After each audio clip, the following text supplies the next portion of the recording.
Des chercheurs à Washington ont annoncé posséder de grands espoirs pour trouver bientôt un vaccin efficace contre le VIH. Ils s'apprêtent à tester leur candidat le plus prometteur à grande échelle. Ce test devrait avoir lieu cet automne en Afrique du Sud. L'annonce de ce nouvel essai a été faite lors d'une importante conférence réunissant des spécialistes des vaccins à Washington. Le virus du sida se présente aux scientifiques comme l'un des puzzles biochimiques les plus complexes de l'histoire de la médecine moderne. Les efforts pour développer un vaccin ont été éprouvants, frustrants et très lents. Mais à présent, les résultats initiaux d'un test à petite échelle mené en Afrique du Sud apportent un espoir. Je pense que si nous parvenons à réduire l'acquisition du VIH de manière significative, substantielle, on pourra réellement commencer à envisager de parler d'une réduction des risques que quelqu'un soit infecté par le VIH.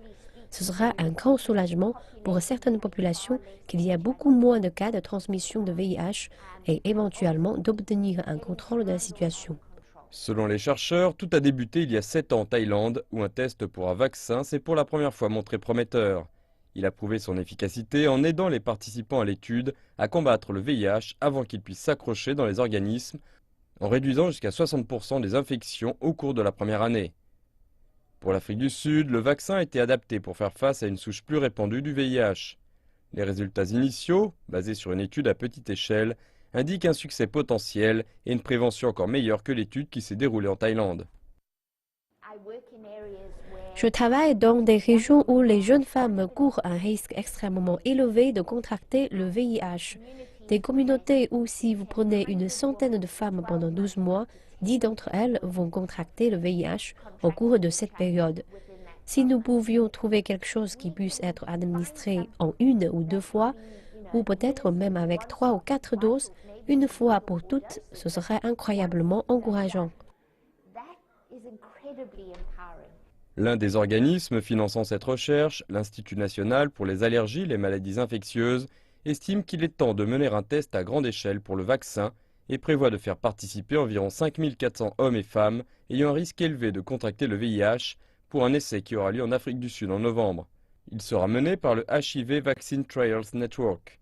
Le docteur Glenda Gray est l'enquêtrice principale de ce réseau. Cela apporte un grand espoir pour l'homme. C'est un signe envoyé au monde montrant que les scientifiques sont engagés à trouver un vaccin contre le virus du sida et que nous en sommes à la première étape. Nous avançons dans cette voie, nous sommes près du sommet. Les plus récentes données disponibles de l'ONU montrent que près de 37 millions de personnes à travers le monde étaient infectées par le VIH en 2014 et plus d'1 million de personnes décèdent des suites de cette maladie chaque année. Les responsables présents ici m'ont confié avoir déjà discuté de la manière dont un futur vaccin approuvé, basé sur ce travail, pourrait être administré de la manière la plus efficace en Afrique du Sud, ainsi que de la manière dont le vaccin pourrait également être adapté pour lutter contre les autres souches du VIH à travers le monde.